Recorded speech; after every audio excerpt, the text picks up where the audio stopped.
My dear friends and professionalist, I am Uday Singh advocate speaking. ನಾನು ಇನ್ನೊಂದು ವಿಷಯವನ್ನು ತೆಗೆದುಕೊಂಡು ಇವತ್ತು ನಿಮ್ಮ ಮುಂದೆ ಬಂದಿದ್ದೀನಿ. ಇವತ್ತು ನಾನು ಆಯ್ಕೆ ಮಾಡ್ಕೊಂಡಿರ್ತಕ್ಕಂಥ ವಿಷಯ ಅಂತಂದ್ರೆ anticipatory bail BNSS section 482. So ಈ ಒಂದು ವಿಷಯದ ಬಗ್ಗೆ ನಾನು ಈ ವಿಡಿಯೋ ಮೂಲಕ ಒಂದಿಷ್ಟು ತಿಳಿಸ್ಕೊಡ್ಲಿಕ್ಕೆ ಪ್ರಯತ್ನ ಮಾಡ್ತಾ ಇದ್ದೇನೆ.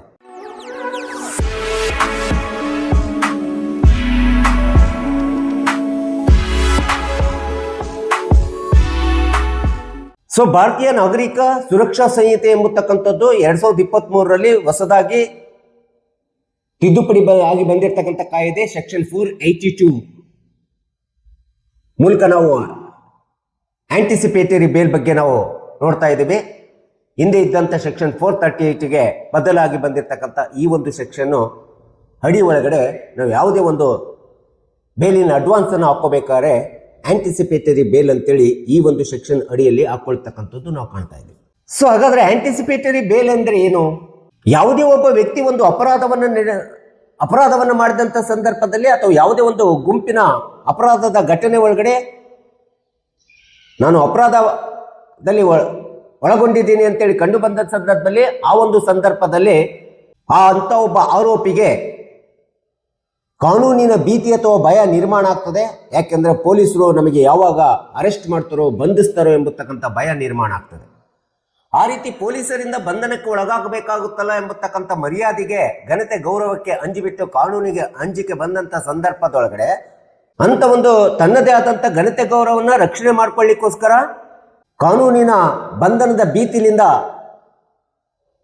ತಾತ್ಕಾಲಿಕವಾಗಿ ತಪ್ಪಿಸಿಕೊಳ್ಬೇಕೆಂಬತಕ್ಕಂಥ ಹಿನ್ನೆಲೆಯನ್ನು ಇಟ್ಕೊಂಡಂತ ಸಂದರ್ಭದಲ್ಲಿ ಸೊ ಇಂಥ ಒಂದು ಭಯಭೀತಿಯ ಬಂಧನದ ಭಯಭೀತಿ ಉಂಟಾದಂಥ ಸಂದರ್ಭದಲ್ಲಿ ಆ ಒಬ್ಬ ವ್ಯಕ್ತಿ ಮುಂಗಡವಾಗಿ ಜಾಮೀನನ್ನು ಪಡ್ಕೊಳ್ಳತಕ್ಕಂಥದ್ದೇ ಆ ಒಂದು ಮುಂಗಡ ಜಾಮೀನನ್ನು ನಾವು ಸಹಜವಾಗಿ ಆಂಟಿಸಿಪೇಟರಿ ಬೇಲ್ ಅಥವಾ ಬೇಲ್ ಇನ್ ಅಡ್ವಾನ್ಸ್ ಅಂತ ಹೇಳ್ಕೊಳ್ತೀವಿ.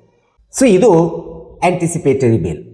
ಸೊ ಇಂಥ ಒಂದು ಯಾವುದೇ ಒಂದು ಅಪರಾಧದೊಳಗಡೆ ಅಥವಾ ಆರೋಪವನ್ನ ಮಾಡಿಬಿಟ್ಟು ಆ ಒಂದು ಆರೋಪದಿಂದ ಕಾನೂನಿನ ಭೀತಿ ಭಯ ಉಂಟಾದಂಥ ಸಂದರ್ಭದಲ್ಲಿ ಅಂತ ಒಬ್ಬ ವ್ಯಕ್ತಿ ಪೊಲೀಸರಿಂದ ಬಂಧನಕ್ಕೆ ಒಳಗಾಗುವುದಕ್ಕಿಂತ ಮುಂಚಿತವಾಗಿ ಸಂಬಂಧಪಟ್ಟಂತ ತನ್ನ ಪರಿಚಿತರಾಗಿರ್ತಕ್ಕಂಥ ವಕೀಲರನ್ನ ಕಂಡುಬಿಟ್ಟು ಆ ವಕೀಲರ ಮೂಲಕ ಈ BNSS ಸೆಕ್ಷನ್ 482 ಅಡಿ ಒಳಗಡೆ ತಮ್ಮ ಕಾರ್ಯವ್ಯಾಪ್ತಿಯಲ್ಲಿ ಬರ್ತಕ್ಕಂಥ ಡಿಸ್ಟ್ರಿಕ್ಟ್ ಸೆಷನ್ ಕೋರ್ಟ್ ನಲ್ಲಿ ಇರ್ಬೋದು ಅಥವಾ ತಮ್ಮ ರಾಜ್ಯದಲ್ಲಿ ಬರ್ತಕ್ಕಂಥ ಹೈಕೋರ್ಟ್ ನಲ್ಲಿ ಈ ಒಂದು ಆಂಟಿಸಿಪೇಟರಿ ಬೇಲ್ ಅಪ್ಲಿಕೇಶನ್ ಅನ್ನ ಮೂವ್ ಮಾಡಬೇಕಾಗುತ್ತೆ ಈ ಸೆಕ್ಷನ್ ಅಡಿ ಒಳಗಡೆ 482 ಅಡಿಯಲ್ಲಿ.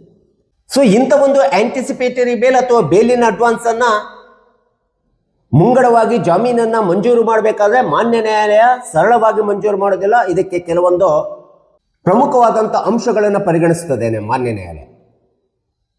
ಈ ಅಂಶಗಳ ಆಧಾರವನ್ನ ಅನುಸರಿಸಿ ಅಂಶಗಳನ್ನು ನೋಡಿ ಪರಿಗಣನೆಗೆ ತೆಗೆದುಕೊಂಡು ನಂತರದಲ್ಲಿ ಸಂಬಂಧಪಟ್ಟಂತ ಆರೋಪಿಗೆ ಆಂಟಿಸಿಪೇಟರಿ ಬೇಲ್ ಅನ್ನ ಅಥವಾ ಬೇಲಿನ ಅಡ್ವಾನ್ಸ್ ಅನ್ನ ಮಂಜೂರು ಮಾಡ್ತದೆ ಅಥವಾ ಗ್ರಾಂಟ್ ಮಾಡ್ತದೆ. ಹಾಗಾದ್ರೆ ಮಾನ್ಯ ನ್ಯಾಯಾಲಯ ಪರಿಗಣಿಸುವಂತ ಅಂಶಗಳು ಯಾವುವು ಎಂಬತಕ್ಕಂಥದ್ದನ್ನ ನಾವು ನೋಡ್ತಾ ಹೋದ್ರೆ, ಸೊ ಮೊಟ್ಟ ಮೊದಲನೇದಾಗಿ ಆರೋಪಿ ಮಾಡಿರ್ತಕ್ಕಂಥ ಆರೋಪದ ಸ್ವಭಾವ, ಸ್ವರೂಪ ಮತ್ತು ತೀವ್ರತೆ, nature of offence and severity of offence ಅನ್ನು ನೋಡಬೇಕಾಗುತ್ತೆ ಮಾನ್ಯ ನ್ಯಾಯಾಲಯ. ಈ ಅಂಶವನ್ನು ಅತಿ ಪ್ರಮುಖವಾಗಿ ನೋಡ್ತದೆ. ಇನ್ನು ಆರೋಪಿಯ ಹಿನ್ನೆಲೆಯನ್ನು ನೋಡ್ತದೆ. ಯಾವ ಸೆಕ್ಷನ್ ಅಟ್ರಾಕ್ಟ್ ಆಗಿದೆ, ಯಾವ ಆರೋಪದ ಅಡಿ ಒಳಗಡೆ ಇವರ ದಾಖಲೆಗಳು ಬಂದಿದ್ದಾವೆ ಎಂಬತಕ್ಕಂಥದ್ದನ್ನ ದಾಖಲೆಗಳ ಪರಿಶೀಲನೆ ಮಾಡ್ತದೆ. ಆ ಅಪರಾಧಕ್ಕೆ ಸಂಬಂಧಪಟ್ಟಂತ ಎಲ್ಲ ದಾಖಲೆಗಳ ಪರಿಶೀಲನೆ ಮಾಡ್ತಕ್ಕಂಥದ್ದನ್ನ ನಾವಿಲ್ಲಿ ನೋಡ್ತಾ ಇದ್ದೀವಿ. ಇನ್ನು ಆರೋಪಿಯಾದಂಥವನು ಆಂಟಿಸಿಪೇಟರಿ ಬೇಲನ್ನ ಅಪ್ಲಿಕೇಶನ್ ಅನ್ನ ಮೂವ್ ಮಾಡಿಸಿದ್ದಾನೆ ವಕೀಲರ ಮೂಲಕ ಅಂತೇಳಿ ಬಂದಂತ ಸಂದರ್ಭದೊಳಗಡೆ ಈ ಒಂದು ಆರೋಪಿ ಸಾಕ್ಷಿಗಳನ್ನ ನಾಶಪಡಿಸುವಂತ ಆಗಿದ್ದಾನೋ ಅಥವಾ ಇಲ್ಲವೋ, ಅಥವಾ ತಲೆಮರೆಸಿಕೊಳ್ಳುವಂತ ಅವಶ್ಯಕತೆ ಇದೆಯೋ ಅಥವಾ ಇಲ್ಲವೋ, ತಲೆಮರೆಸಿಕೊಳ್ಳುವಂತ ಪರಿಸ್ಥಿತಿಯಲ್ಲಿ ಇದ್ದಾನೋ ಇಲ್ಲವೋ ಎಂಬತಕ್ಕಂಥದ್ದನ್ನು ಕೂಡ ಪರಿಶೀಲನೆ ಮಾಡ್ತದೆ. ಅಷ್ಟೇ ಅಲ್ಲದೆ ಇಂಥ ಒಬ್ಬ ಆರೋಪಿಯ ಮೇಲೆ ಯಾವುದೇ ಒಂದು ಆರೋಪ ಬಂದ್ಬಿಟ್ಟು ಅವನು ಆಂಟಿಸಿಪೇಟರಿ ಬೇಲ್ ಅರ್ಜಿಯನ್ನು ಮೂವ್ ಮಾಡಿದಂಥ ಸಂದರ್ಭದಲ್ಲಿ ಈ ಒಂದು ಆರೋಪಿಯ ಮೇಲೆ ಬಂದಿರತಕ್ಕಂಥ ಪ್ರಕರಣ ಇದು ರಾಜಕೀಯ ಪ್ರೇರಿತವಾಗಿರ್ತಕ್ಕಂಥದ್ದು ಅಥವಾ ರಾಜಕೀಯ ಪಿತೂರಿಯಿಂದ ಕೂಡಿರ್ತಕ್ಕಂಥದ್ದು ಅಥವಾ ಸುಳ್ಳು ಪ್ರಕರಣ ದಾಖಲಾಗಿದೆಯೋ ಇಲ್ಲವೋ ಎಂಬತಕ್ಕಂಥದ್ದನ್ನು ಕೂಡ ಕಾನೂನಿನಲ್ಲಿ ಸ್ಪಷ್ಟವಾಗಿ ಮಾನ್ಯ ನ್ಯಾಯಾಲಯ ಪರಿಶೀಲನೆ ಮಾಡ್ತದೆ. ಇದಷ್ಟೇ ಅಲ್ಲದೆ ಆರೋಪಿಯ ಕೌಟುಂಬಿಕ ಹಿನ್ನೆಲೆ, ಆರೋಪಿಯ ಆದಾಯ ಮತ್ತು ಅವನ ಕೌಟುಂಬಿಕ ಆರ್ಥಿಕ ಸೋರ್ಸಸ್ ಆಫ್ ಇನ್ಕಮ್ ಮತ್ತು ಕುಟುಂಬದ ಅವಲಂಬಿತ ಹೇಗಿದೆ, ಕುಟುಂಬದ ಸದಸ್ಯರು ಹೇಗೆ ಕುಟುಂಬ ಇವನ ಮೇಲೆ ಅವಲಂಬಿತವಾಗಿದೆ ಇಲ್ಲವೋ, ಸೊ ಇವೆಲ್ಲವುಗಳನ್ನು ಸಹ ಪರಿಶೀಲನೆಯನ್ನು ಮಾಡ್ತದೆ. ಈ ಎಲ್ಲ ಅಂಶಗಳನ್ನು ಪರಿಶೀಲನೆ ಮಾಡಿದ ನಂತರ ಸಂಬಂಧಪಟ್ಟಂತ ಡಿಸ್ಟ್ರಿಕ್ಟ್ ಸೆಷನ್ ಕೋರ್ಟ್ ಇರ್ಬೋದು ಅಥವಾ ಹೈಕೋರ್ಟು ಒಬ್ಬ ಆರೋಪಿ ಆಂಟಿಸಿಪೇಟರಿ ಬೇಲನ್ನು ಹಾಕಿದಂಥ ಸಂದರ್ಭದಲ್ಲಿ ಈ ಎಲ್ಲ ಅಂಶಗಳನ್ನು ಪರಿಗಣಿಸಿಗೆ ತೆಗೆದುಕೊಂಡು ನಂತರದಲ್ಲಿ ಆಂಟಿಸಿಪೇಟರಿ ಬೇಲನ್ನು ಜಾರಿ ಮಾಡ್ತಕ್ಕಂಥದ್ದನ್ನು ನಾವಿಲ್ಲಿ ಕಾಣ್ತಾ ಇದ್ದೀವಿ. ಸೊ ಇಂಥ ಒಂದು ಆಂಟಿಸಿಪೇಟರಿ ಬೇಲನ್ನು ಗ್ರಾಂಟ್ ಮಾಡುವುದಕ್ಕಿಂತ ಮುಂಚಿತವಾಗಿ ಆರೋಪಿತನಿಗೆ ಕೆಲವೊಂದು ಕಂಡೀಷನ್ಸ್ಗಳನ್ನು ಹಾಕ್ತದೆ ಮಾನ್ಯ ನ್ಯಾಯಾಲಯ ಹಾಕಿರ್ತಕ್ಕಂಥ ಕಂಡೀಷನ್ಸ್ಗಳಿಗೆ, ನಿಯಮಗಳಿಗೆ, ಷರತ್ತುಗಳಿಗೆ ಒಳಪಟ್ಟು ಆಂಟಿಸಿಪೇಟರಿ ಬೇಲನ್ನು ಜಾರಿ ಮಾಡ್ತಕ್ಕಂಥದ್ದು ನಾವಿಲ್ಲಿ ನೋಡ್ತಾ ಇದ್ದೀವಿ. ಹಾಗಾದ್ರೆ ಯಾವ್ಯಾವ ಷರತ್ತುಗಳು ಮಾನ್ಯ ನ್ಯಾಯಾಲಯ ಈ ಒಂದು ಬೇಲನ್ನು ಗ್ರಾಂಟ್ ಮಾಡ್ಬೇಕಾದ್ರೆ ಆಗ್ತದೆ ಅಂತೇಳಿ ನೋಡ್ತಾ ಹೋದ್ರೆ, ಮೊಟ್ಟ ಮೊದಲನೇದಾಗಿ ಆರೋಪಿ ಪೊಲೀಸ್ ವಿಚಾರಣೆಗೆ ಕರೆದಂತ ಸಂದರ್ಭದಲ್ಲಿ ಕಡ್ಡಾಯವಾಗಿ ಹಾಜರಾಗಬೇಕು. ಇದು ಮೊದಲನೇ ಷರತ್ತು. ಮತ್ತು ಪೊಲೀಸ್ ಸ್ಟೇಷನ್ನಲ್ಲಿ ಪೊಲೀಸರು ಕರೆದಂತ ಸಂದರ್ಭದಲ್ಲಿ ಸಂಬಂಧಪಟ್ಟಂತ ಸ್ಟೇಷನ್ ಅಧಿಕಾರಿಯ ಎದುರು ಹೋಗ್ಬಿಟ್ಟು ಅಟೆಂಡ್ ಆಗಿ ಅಲ್ಲಿ ಹಾಜರಾತಿಗೆ ಸಹಿಯನ್ನು ಮಾಡ್ತಕ್ಕಂಥದ್ದು ಅತಿ ಪ್ರಮುಖವಾದಂಥ ಎರಡನೇ ಒಂದು ಷರತ್ತು ಅಂತೇಳಿ ನಾವು ಹೇಳಬೇಕಾಗುತ್ತೆ. ಇನ್ನು ಮೂರನೇ ಒಂದು ಅಂಶ ಅಂತಂದ್ರೆ, ತಮ್ಮ ಮೇಲೆ ದೂರು ಸಲ್ಲಿಸಿ ಕ್ರಿಮಿನಲ್ ಕೇಸನ್ನ ಮೊಕದ್ದಮೆಯನ್ನ ಹಾಕಿರ್ತಕ್ಕಂಥ ದೂರುದಾರ ಕಂಪ್ಲೇನೆಂಟ್ ಏನಿರ್ತಾನೆ ಮತ್ತು ಕಂಪ್ಲೇಂಟಿನ ಜೊತೆಗೆ ಇರ್ತಕ್ಕಂಥ ಸಾಕ್ಷಿಗಳೇನಿರ್ತಾರೆ, ಕಂಪ್ಲೇನೆಂಟ್ ಮತ್ತು ಸಾಕ್ಷಿಗಳ ಮೇಲೆ ಯಾವುದೇ ವಿಧವಾದಂಥ ಬೆದರಿಕೆಯನ್ನು ಹಾಕತಕ್ಕಂಥದ್ದು, ಸಾಕ್ಷಿನಾಶವನ್ನು ಪಡ್ತಕ್ಕಂಥದ್ದು ಅಥವಾ ಜೀವ ಬೆದರಿಕೆಯನ್ನು ಹಾಕತಕ್ಕಂಥದ್ದು, ಇದು ಯಾವುದೇ ಒಂದು ಕಾರ್ಯವನ್ನು ಆಂಟಿಸಿಪೇಟರಿ ಬೇಲ್ ಕೇಳುತ್ತಕ್ಕಂಥ ಆರೋಪಿ ಈ ಷರತ್ತನ್ನು ಕಡ್ಡಾಯವಾಗಿ ಅನುಕರಣೆ ಮಾಡಬೇಕಾಗುತ್ತೆ.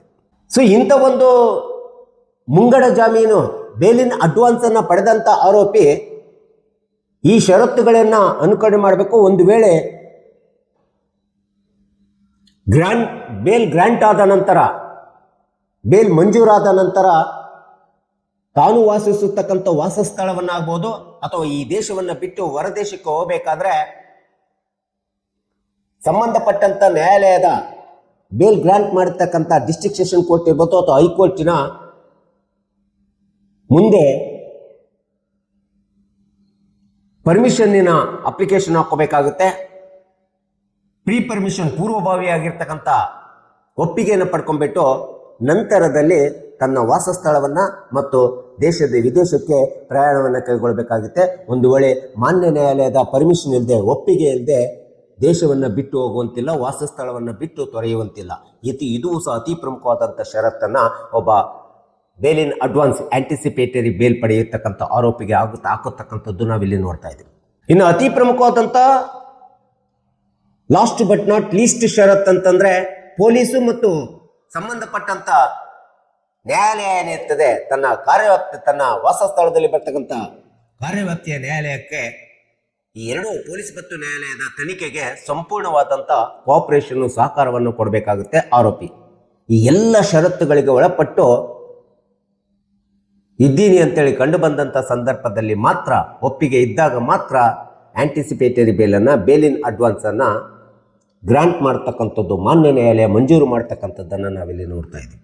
ಇನ್ನು ಕೆಲವೊಂದು ಪ್ರಕರಣಗಳಲ್ಲಿ ಆಂಟಿಸಿಪೇಟರಿ ಬೇಲನ್ನು ಗ್ರಾಂಟ್ ಮಾಡಲಿಕ್ಕೆ ಬರೋದಿಲ್ಲ, ಮಾನ್ಯ ನ್ಯಾಯಾಲಯ ಕೊಡಲಿಕ್ಕೆ ಸಾಧ್ಯನೇ ಇಲ್ಲ. ಅಂಥ ಒಂದು ಪ್ರಕರಣಗಳಂತಂದರೆ, ಮೊಟ್ಟ ಮೊದಲನೇದಾಗಿ ಕರಪ್ಷನ್ ಇರ್ಬೋದು, ಭ್ರಷ್ಟಾಚಾರದ ಕೇಸಸ್ ಇರ್ಬೋದು, ನೀತಿ ಆಕ್ಟ್ ಪ್ರಕಾರ. ಇನ್ನು 2012ರಲ್ಲಿ ಜಾರಿಗೊಂಡಿರ್ತಕ್ಕಂಥ ಪೋಕ್ಸೋ ಕಾಯ್ದೆ ಇರ್ಬೋದು.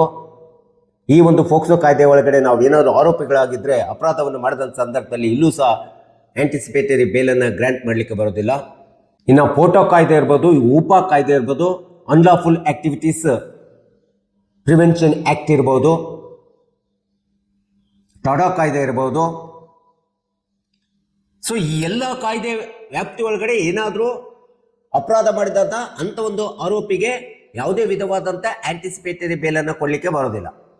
ಆದರೆ ಒಂದು ವಿಷಯವನ್ನು ನಾವು ಇಟ್ಕೋಬೇಕು, ಯಾವುದೇ ಒಬ್ಬ ಆರೋಪಿ ನಾನು ಪೊಲೀಸರಿಂದ ಕಾನೂನಿನ ಭೀತಿ ಇದೆ, ಪೊಲೀಸರು ಬಂಧನಕ್ಕೆ ಒಳಪಡಿಸ್ತಾರೆ ಅಂತ ಹೇಳ್ಬಿಟ್ಟು ಪೊಲೀಸರಿಂದ ನಾವು ಬಂಧನದಿಂದ ತಪ್ಪಿಸ್ಕೊಳ್ಳಿಕ್ಕೆ ನಮಗೆ ಆಂಟಿಸಿಪೇಟರಿ ಬೇಲಿಗೆ ಅಪ್ಲೈ ಮಾಡ್ಕೊಳ್ತೀನಿ, ಬೇಲಿನ ಅಡ್ವಾನ್ಸ್ ಅನ್ನು ಅಪ್ಲೈ ಮಾಡಿಕೊಂಡು ನಾನು ಕಾನೂನಿನಿಂದ ತಪ್ಪಿಸ್ಕೊಳ್ತೀನಿ, ನಾನು ರಕ್ಷಣೆಯನ್ನು ಪಡ್ಕೊಳ್ತೀನಿ ಅಂತಂದ್ರೆ ಒಂದು ವಿಷಯ ಗಮನದಲ್ಲಿ ಇಟ್ಕೋಬೇಕು, ಬೇಲಿನ ಅಡ್ವಾನ್ಸ್ ಅಥವಾ ಆಂಟಿಸಿಪೇಟರಿ ಬೇಲ್ ಎಂಬತಕ್ಕಂಥದ್ದು ನಿಮಗೆ ಸಂಪೂರ್ಣ ಕಾನೂನಿನ ರಕ್ಷಣೆ ಅಲ್ಲ. ಇದು ತಾತ್ಕಾಲಿಕವಾದಂಥ ಕಾನೂನಿನ ರಕ್ಷಣೆ ಮತ್ತು ತಾತ್ಕಾಲಿಕವಾದಂಥ ಕಾನೂನಿನ ಪರಿಹಾರ ಎಂಬತಕ್ಕಂಥದ್ದನ್ನ ಪ್ರತಿಯೊಬ್ಬ ಆರೋಪಿ ಕಕ್ಷಿದಾರರು ಇದನ್ನು ಗಮನದಲ್ಲಿ ಇಟ್ಕೋಬೇಕಂತೇಳಿ ನಾವು ಹೇಳಬೇಕಾಗುತ್ತೆ. ಆಂಟಿಸಿಪೇಟರಿ ಬೇಲ್ಗೂ ಮತ್ತು ಸಾಮಾನ್ಯ ಬೇಲ್ಗೂ ಇರ್ತಕ್ಕಂಥಂತಂದ್ರೆ ಸಾಮಾನ್ಯ ಬೇಲ್ನಲ್ಲಿ ಬಂಧನವಾದ ನಂತರ FIR ಹಾಕಿ ಬಂಧನ ಆದ ನಂತರ ಬೇಲ್ ಅಪ್ಲಿಕೇಶನ್ ಅನ್ನು ಮೂವ್ ಮಾಡಬೇಕಾಗುತ್ತೆ. ಆದರೆ ಆಂಟಿಸಿಪೇಟರಿ ಬೇಲ್ ಒಳಗಡೆ ಬಂಧನ ಆಗುವುದಕ್ಕಿಂತ ಮುಂಚಿತವಾಗಿ ಆಂಟಿಸಿಪೇಟರಿ ಬೇಲ್ ಅಪ್ಲಿಕೇಶನ್ ಅನ್ನ BNSS ಸೆಕ್ಷನ್ 482